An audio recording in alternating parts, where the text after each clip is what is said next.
Hey, I'm Harry, and I really want to take this opportunity to ignite conversation about what's happening in the world with this virus, because there's such extreme changes happening, restrictions, rules, and regulations, the removal of freedoms of people, that when something like that happens, you've got to really question why it's happening, and you can't just follow along with the agenda blindly. And so I really want to start opening up this conversation, because when I look on social media, the conversation's not being had. And the reason why is one of two things. Either people solely believe everything that the government and the media tells them, or the censorship on Facebook, Instagram, YouTube, and other social media platforms is just banning any form of conversation so people don't see it. And I feel like both things are happening. People don't want to have the conversation because they want to believe it's true, because if it turns out that the whole COVID-19 pandemic was planned and operated for control of humanity, then that fact changes everything. It changes everything. It changes belief systems. And the second thing is, I know for a fact that people are getting censored on Facebook, YouTube, and Instagram. And that's scary, because these are huge platforms with billions of people on them. So even though they're privately owned, when billions of people are using it, it turns into the public's best interest and really a public platform. And if people's freedoms and freedom of speech is getting taken away, then that's some Nazi shit. And it's time to talk about this. And that's what I'm doing. And in this video in particular, I want to pick apart, to start off with, the PCR testing kit that they're using to diagnose for COVID-19 cases. But before we want to get into that, I want to challenge you a little bit. And that challenge is, if you really feel like it's something not to be questioned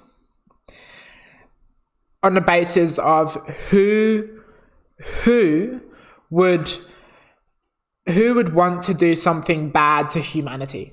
Who would be so brave as to create a whole pandemic to coerce humanity into a state of fascism and control? And that's where it starts. And for the last 4 years of my life, I've really been looking into this group of people who in fact, for millennia, have been pushing humanity down a certain path, a little step at a time, to where we are now, and to a plan that they have of humanity in the future. And this group of people is sometimes known as the deep state, sometimes known as the cabal, and sometimes known as the Illuminati. And I'm sure you've heard of these names. And if you don't think they exist, here's a little thing to think about. This year, something huge that has come out in the world has been human trafficking and child trafficking. And to go deeper than that, ritualistic, satanic child sacrifice. And this has been coming out in large scale. And the scale of it is absolutely massive. So if people are capable of doing these absolutely horrific things that you and I could never think of, then people are capable of wanting to achieve global control for themselves and their own bloodlines. The reason why it's so challenging is because humans are innately so beautiful and so pure and trusting. Like an infant is so trusting of the world and sees the world from spontaneous joy. And it's amazing. And it makes us think that nobody could ever try and enslave humanity. But the truth is is that the people who are doing this have no heart. They have no compassion. They're psychopathic. In definition, they're psychopaths. And that's the reason why they can commit child abuse. And it's absolutely disgusting. And it's time to be talked about. And it's time to call out these people and the regime that they've been pumping for thousands of years. And for the first time in history, this regime is being seen by the masses. For the first time. And what happens then is when something's in darkness, because the nature of reality is it's polarized. So there's dark and there's light, there's good and there's bad, there's hot and there's cold, and one can't exist without the other. So the nature of reality is for evil to exist. And the reason why it exists is for us to recognize the own light within us. So it's so good not only to do the internal work and recognize our own shadows, but we've got to face the facts and look the evil in the eye in the external world as well. And when we do that, when something gets looked at, for something to be seen, light needs to be shined upon it. And then it's no longer dark. It comes into the light. And that's the method of transcending this polarized world and ascending into the next world for humanity, which is a prophesized time of peace and love. So without further ado, let's really start picking apart this virus that has been the reason for multiple lockdowns or global lockdown, not allowing us to travel or see our loved ones, attend funerals or weddings, not allowing us to hug our grandparents. I mean, in WA, where I am now, the restrictions aren't too hard. And there's no even virus present. But our brothers and sisters in Melbourne are suffering. They're locked in their house for 23 hours a day and allowed out for an hour a day and can't go past a 5-kilometer radius in their house. They're not even allowed to hug their loved ones. It's like, that's mind-blowing. If that's happening, it's got to get questioned. So here in this video, I'm going to dig into the first question I have, and that's regarding the testing kit, the COVID-19 testing kit. So the test is called a PCR test. PCR stands for polymerase chain reaction. And the PCR test was invented in 1993 by a man named Dr. Kary Mullis. And this kit that he invented, the PCR, he received the Nobel Prize in chemistry for it. He didn't make it for viral diagnosis, and he said that himself. And that's the first, like, what? Well, what do you mean? Because they're millions and millions of people using this kit, and they're diagnosing them for a viral infection. And the inventor of the kit that they're using didn't design it and said it's not meant to be used for diagnosing viral infections. So that's the first thing that is absolutely crazy. So what does the PCR test really do? The PCR test is just a method of amplifying genetic material. So when somebody gets tested, they get a genetic sample taken, and then that goes through a process of amplification, and one cycle of amplification turns one piece of genetic material into 2, and it goes in again, and those 2 gets turned into 4, and the 4 gets turned into 8, and after 10 cycles, there's 1,032 pieces of genetic material, and after 40 cycles, which is the number they use in the PCR test, after 40 cycles, there's then 1 trillion pieces of this genetic material. So they're turning 1 into 1 trillion, so they're really amplifying it. And the thing is, if you amplify something enough, you can find anything in anybody, because we all have all molecules, we all have thousands and millions of different microbiome and organisms and viruses within us. We are that. And then so that amplified sample gets compared to a baseline sample. And if it's past a certain limit, then the test comes back positive. That's how they're using the PCR test. And then that brings the second issue, which is, what is this baseline sample they're comparing to? And this baseline sample got taken from somebody who got sick in numerous places around the world.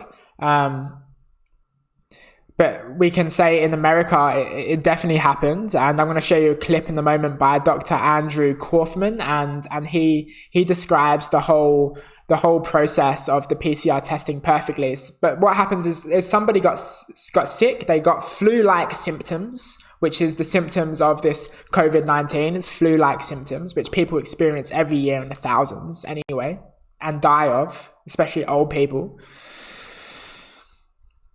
They take this sample and then they isolate it. And what that means is that they want it such that all they have there is this viral particle to compare to. But the issue is the procedure that the CDC used and other health authorities around the world, the procedure that they used to isolate this virus isn't a correct procedure for isolating a virus. In fact, the procedure that they used, it's impossible to isolate a virus. So what this means is that the sample, the baseline that they took is just a big wish-wash of genetic material from somebody who's sick. So that can have anything in it, from human material to food material to viral material to external material to microbiome. It can have anything in it. And then they were just diluting it down and then taking a sample of that and then seeing if there's a piece of genetic code that looks familiar to other viruses, which of course there was, because humans are full of viruses. And they found something that looked similar to the SARS-CoV-1, the initial SARS pandemic, and they went, here's the viral particle, this must be it, we're going to call it SARS-CoV-2.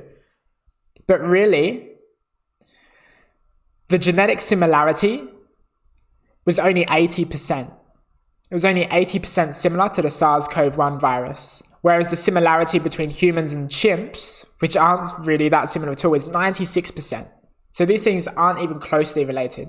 So they just saw this one little viral particle, which resembles a coronavirus, which have always existed. And they go, aha, that's it. That's our baseline. That's our isolation. And they're taking that, and that's what they're using. So they have not isolated the SARS-CoV-2 virus, which they say causes the COVID-19 disease. And then they're taking this random thing, which it isn't SARS-CoV-2, it hasn't been proven, and the probability that it is absolutely teeny, and that's what they're comparing, this massively amplified thing of all of these different genetic codes within humans, including coronaviruses as well, and comparing it to that. And that's the reason why there's so many false positives, or the reason why they say 98% of people are asymptomatic and they're just carriers. No, it's not. It's because people are full of viruses, and it's not viruses that make people sick. It's a compromised immune system that makes people sick. But anyway, I'm going to switch over to this little clip of Dr. Andrew Kaufman, who describes this way better than I can because he is a professional in the field. So here he is on London Real with an interview he did with Brian Rose. So let's get into that. And what I've done is I've gone ahead and looked at all of the papers where there are scientists claiming to find evidence for a new virus, that they claim to isolate the virus. And I've basically scrutinized their procedures, and I've compared that to the sort of the history of how viruses and other diseases are proven to cause disease and how they're identified. So I've become familiar with the procedures and how they work. And what I've found is that the scientific procedures that have been utilized in all of these scientific studies are actually, it wouldn't be possible using those techniques to isolate a virus and purify it and prove that it exists. So what they've done... All right. So the procedures they're using don't match up with previous procedures that are generally used to isolate a virus, and the procedures that they're using, it's actually not possible to isolate a virus. So that's the second big red flag. The first is the inventor of this kit they're using said that it's not meant to diagnose for viral infections. And the second thing is that the baseline that they're comparing to isn't SARS-CoV-2, which is the virus.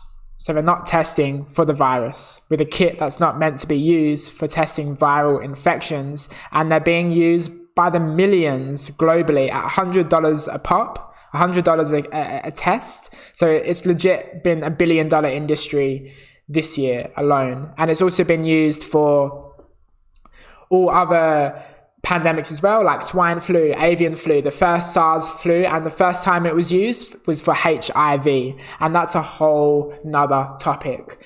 And the kit was invented around the times of HIV, and it was invented by Dr. Carrie Mullis, and I've got a little clip for you here as well from Dr. Carrie Mullis talking about the PCR testing kit. And what he's saying in this clip is that if you take a genetic sample from somebody and you amplify it enough, you're going to find anything in anybody or anything.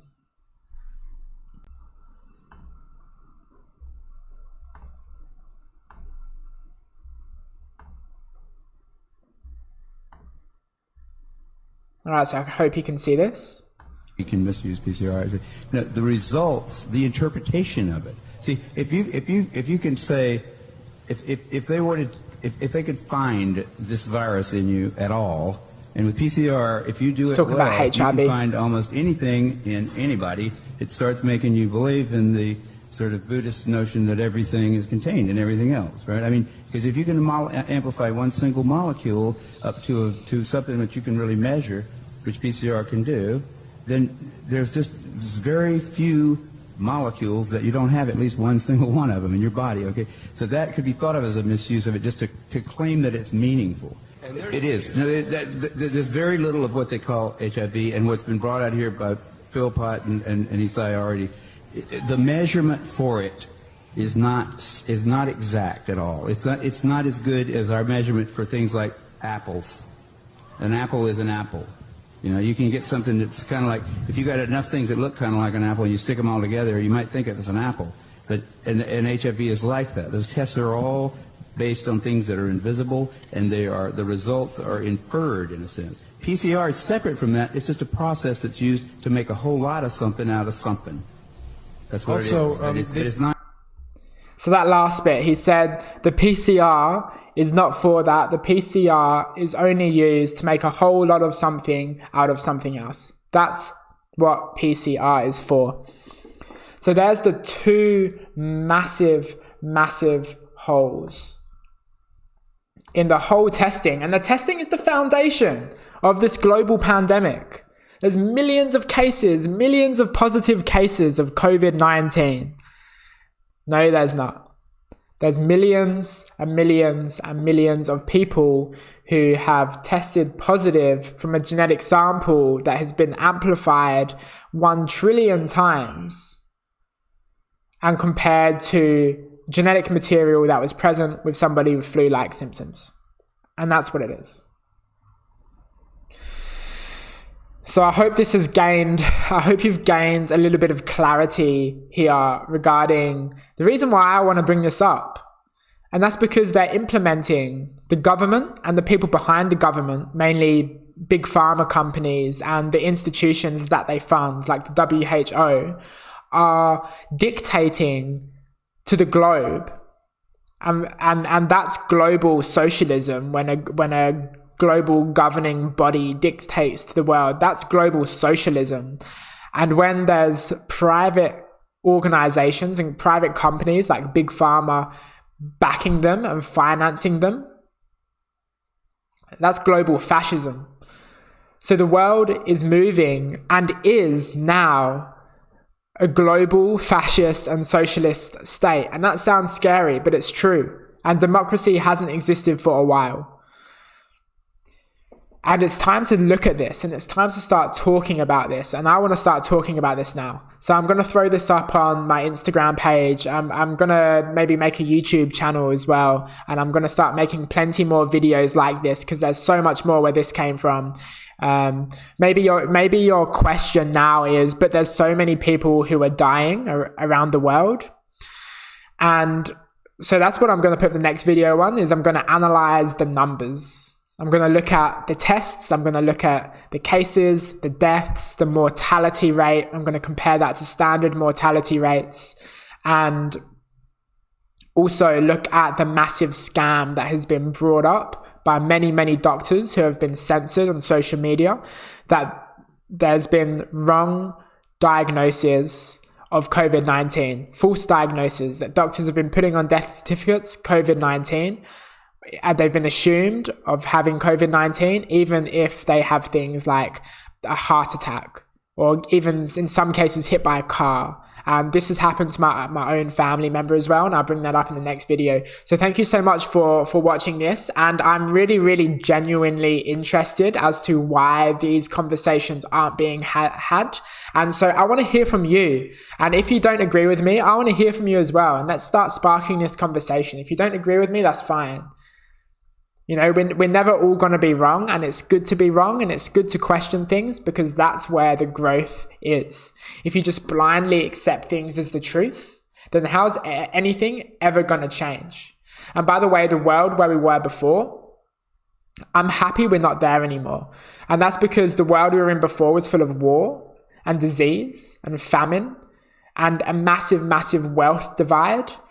And that's not the way things are meant to be on earth and for humanity. And for things need to change, things need to change. And what I've seen this year since this pandemic is that so many people are waking up to the lies and the bullshit. And there's so much good information out there if you just put your time into looking, and if you ask the question, which is what we're doing today. So I want to hear from you. Do you really think that the pandemic exists, or is there a political agenda that underlies it? Thank you so much for watching, and I'll see you in the next video soon.